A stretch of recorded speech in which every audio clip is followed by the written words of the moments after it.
이낙연, 연희야, 우리 막걸리 한 잔 할까? 대선에 대한 시민 여러분의 생생한 목소리를 들어봅니다. 대선 예측 퀴즈쇼 돗자리. 네, 또 시간이 돌아왔습니다. 도깨비 여러분, 저희 왔어요. 대본에는 왔어요가 아니라 왔죠 영으로 돼 있는데요. 넘어가시죠. 아, 근데 도깨비는 누구를 지칭하는 거죠? 저희의 애청자분들을 얘기를 하는 거죠. 그거 저희가 확정 아니지 않았네? 사실상 확정이 됐습니다. 아, 그런 건가요? 네. 그렇게 네. 도깨비라고 이렇게 부르시면 그런다고 저희가 구독자들하고 이렇게 가까워질 수 있는 거 맞습니까?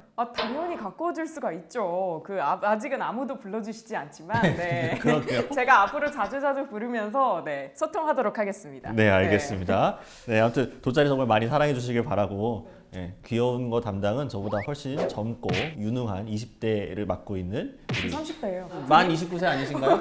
만 29세시잖아요. 만 29세인데, 만 29세면 20대 맞죠? 아, 네. 인정해 한 살 드립니다. 찔러주셔서 감사합니다. 제가 20대로 인정해 드리겠습니다. 아유, 네. 20대 기분 유승현 좋네요. 기자가 하는 귀여운 모먼텀 많이 보시고 네. 짤로 많이 만들어 보시고. 알겠습니다. 얼른 시민 논객분 모셔보도록 하겠습니다. 정다운님, 네, 어서 오세요. 어서 오세요.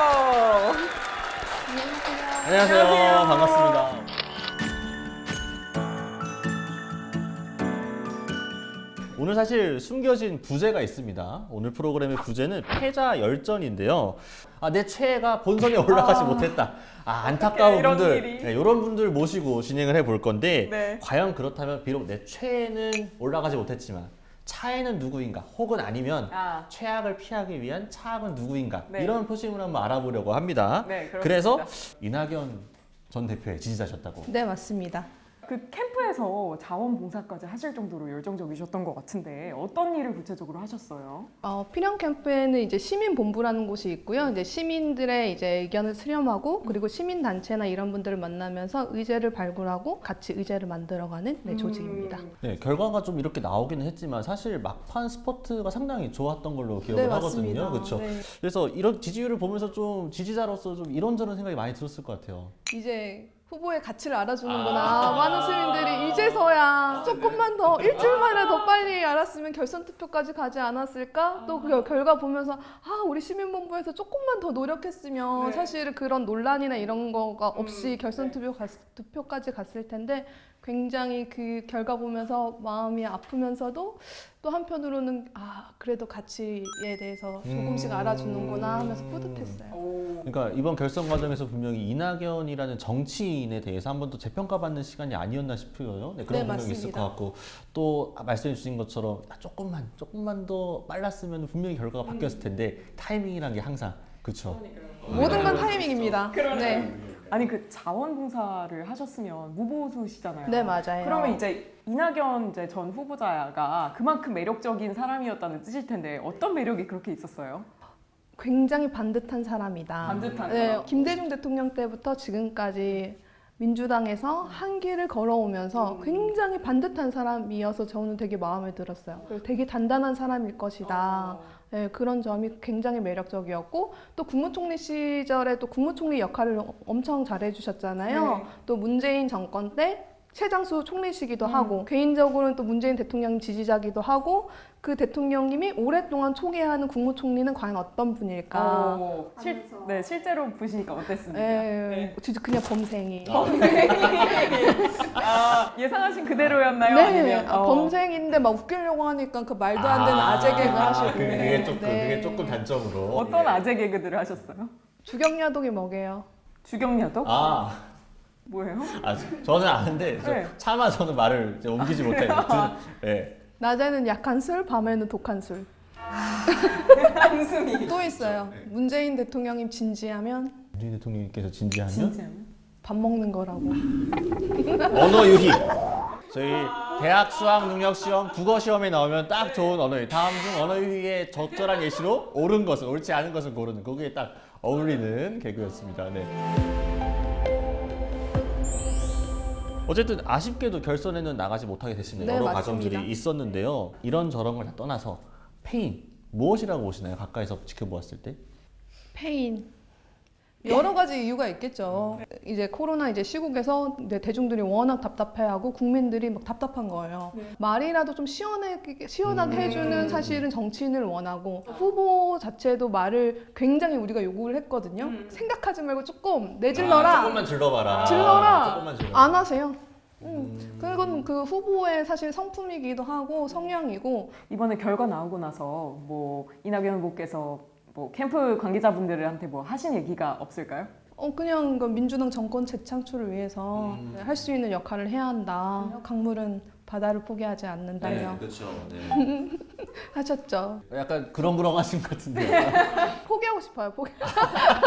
아니 강물도 때론 바다를 포기할 수 있지. 뭐 쉬어갈 수도 있고요. 네. 근데 잠시 쉬어가더라도 결국에는 만나게 되니까요. 네, 잠깐 쉬어가는 거는 오히려 지지자들에게도 그렇고 이낙연 후보 본인에게도 오히려 정치인으로서도 단단해지는 계기가 또 될 수도 있을 것 같아요. 좀 쉬셔야 할 것 같아요. 그러니까 자기 또 지지자분들의 마음도 한 사람 한 사람 사실 어루만져야 되는 기간이 필요하고요. 워낙 이번 민주당 경선이 굉장히 치열했잖아요. 그쵸. 다른 네. 때랑 다르게 경선을 진행하면서 다 알만한 친구들이 서로 네거티브하고 이런 모습도 굉장히 너무 힘든 거예요. 그래서 저는 그래도 상대 후보를 비방하지 말자. 결국에는 어쨌든 민주당 하나 안에서 한 식구고 했는데 결론적으로는 엄청나게 치열했었죠. 예, 정책 선거보다는 사실은 네거티브 선거였고. 네. 어쨌든 비록 내가 가장 지지했던 후보는 탈락했지만 내년에 치러질 대선에서는 누굴 찍을 것인지 결정을 하셔야 될 텐데 마음에 두고 있는 후보가 있으신가요?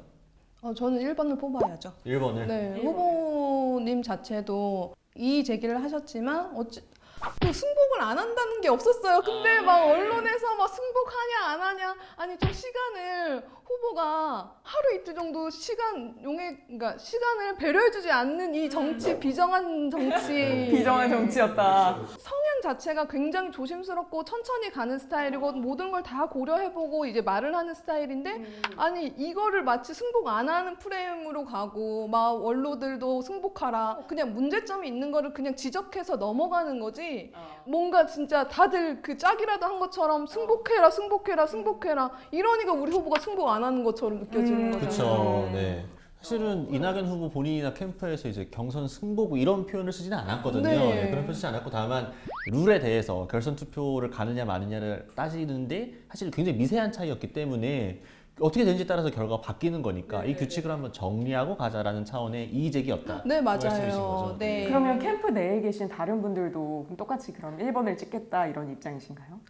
그렇진 않아요. 그렇진 않아요. 그러면 어떻게 지금은 사실 너무 서로 적대적으로 선거를 치렀기 때문에 너무 치열했기 때문에요. 바로 뭐 1번 무조건 1번 우리 후보가 1번을 지지한다 이제 하라고 해서 그러지는 않는 것 같아요. 그러면 혹시 그 반대 정당으로 넘어갈 가능성도 오히려 그냥 반대를 찍겠다고 하시는 분들도 있고 그냥 아예 투표를 이번에 안 하겠다 하시는 분들도 있고요. 저희가 이제 리얼미터에 의뢰를 해가지고 10월 2주차에 여론조사를 한 걸 보게 되면은 이낙연을 지지한다고 하셨던 분들 중에서 윤석열 후보를 찍겠다고 하는 분들이 40% 정도가 됐고 이재명 후보를 찍겠다라고 하는 분들은 14% 정도에 불과했거든요. 그러니까 어쨌든 뭐 정다운님께서는 그래도 1번을 찍겠다라고 하셨지만 같은 지지자로서 또 다른 선택을 하는 분들에 대해서 또 지켜보는 마음이 좀 복잡하실 것 같아요. 뭔가 마음에 응어리신 게 있을 거예요. 이제 서로 선거하는 과정을 보면서 본선 이기는 게 목표잖아요. 그러면 이 패자들도 다 끌고 가야 되는데 그러면 그 패자에 대한 배려가 너무 없는 거죠. 그만큼 어떻게 보면은 원사이드하게 경선이 끝났으면 오히려 이런 얘기가 안 나왔을 텐데 그 부분도 아시죠? 예, 이낙연 후보가 선전을 해서 이게 바뀌다 보니까 또 그런 맞아요. 논란이 있지 않았나 싶습니다. 그래서 어쨌든 민주당 쪽은 후보가 결정됐습니다. 아직 국민의힘은 후보가 결정되지 않았고요. 어떤 조합으로 대진표가 짜질지도 관심사 중에 하나인데 어떤 후보하고 붙게 될 것 같으세요? 저는 개인적으로는 홍준표 지금 지지율이 갑자기 등장하자마자 엄청나게 치고 올랐고 그쵸. 이분이 무소속을 겪고 다시 당으로 이제 들어오면서 굉장히 수용성이 높은 정치인이 돼서 왔더라고요. 그러니까 일반인 제 친구들 보면 홍준표가 정상인처럼 보인다는 거예요. 말이나 이런 것들도 너무 상식적으로 하는 것 같고 예를 들어 처음에 예전에 기자회견이나 이런 거를 처음 이제 대선 후보 할 때도 기자분들한테 아무거나 다 물어보라. 이런 태도에서부터 이제 청년 친구들이나 이런 분들은 굉장히 열광하고 있는 것 같고 문재인 정권이 잘 못하는 부분들 있잖아요. 그걸 어떻게 기가 차게 이제 부동산 문제나 이런 것들을 굉장히 청년 시각적으로 굉장히 발언들을 잘 하시는 것 같아요. 네, 그러니까 젊은 친구들의 지지율이 가장 높을걸요? 그리고 윤석열 후보 같은 경우는 제가 집사부일체도 다 꼼꼼히 봤는데 네. 굉장히 여유롭고 그 여유로운 부잣집 약간 오빠 같은 느낌인데 집 오빠? 뭐 구수해서 검사 됐으니까 대통령도 이번에 안 되면 다음에 해도 되지 되게 낙천적이더라고요. 홍준표의 이 정치 구력을 따라가긴 어려울 그쵸. 것 같다. 네. 정치도 계속 공부로만 배우려고 하는데 그렇죠. 정치는 공부의 영역이 아니니까. 아, 그렇죠. 어떤 타고난 정무적 감각이라는 게 분명히 있으니까요. 네. 막 손에 왕자 쓰고 거기서 약간 신뢰를 잃으셨나요? 왕자를 쥐고 막 공개 토론 나오고 이걸 네네네. 보여주니까 굉장히 그 모습이 조금 회개했죠. 앞으로도 시간이 조금 많이 남아 있잖아요. 또 다른 캠프에 참여하실 생각도 있으세요? 저는 민주당 대선 캠프에는 참여할 생각은 있는데 네. 제가 이제 사실 학업을 하다가 이낙연 후보님이 캠프를 꾸린다고 해서 이제 도와준 거기 때문에 그렇게 열심히 할 수 있을지는 사실 모르겠어요. 네. 알겠습니다.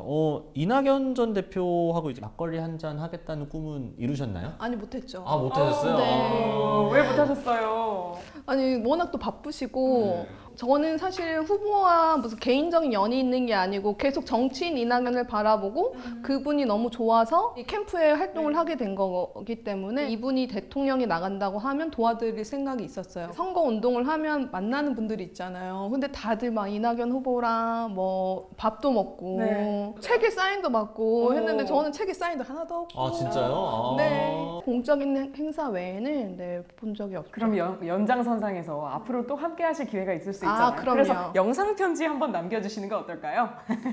뭐라고 해야 될지 모르겠네. 이낙연.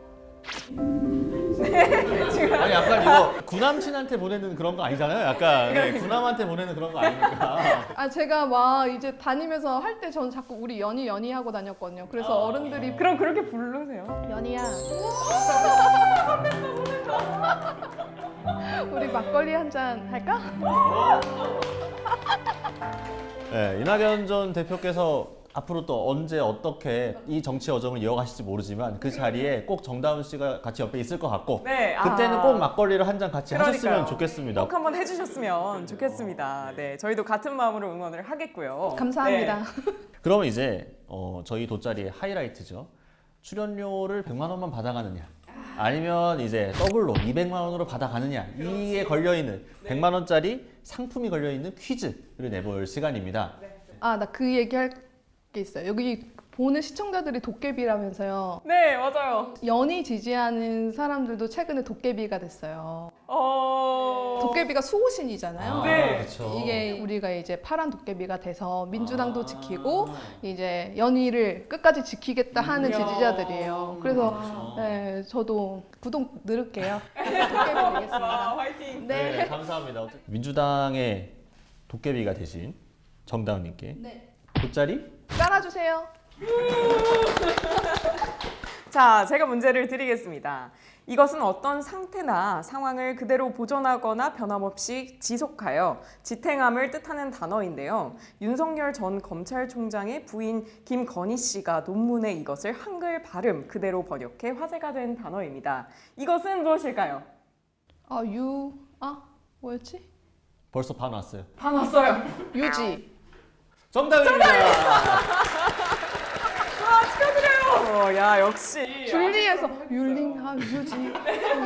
이게 이렇게 들으면 헷갈릴 수 있어요. 그렇죠? 헷갈릴 수 그러니까요. 있어요. 이게 네. 잠깐 이게 영문 생각나요. 이렇게 알겠어요. 해서. 영문으로는 생각나셨는데 그렇죠. 네. 네, 하지만 도깨비 여러분들을 위한 퀴즈도 남아있죠. 네, 직접 퀴즈를 준비해 오셨다고 하는데요. 한번, 네.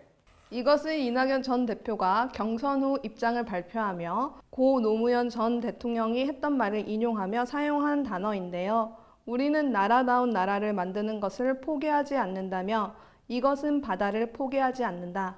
우리 함께 이것이 되자고 했습니다. 과연 이것은 무엇일까요?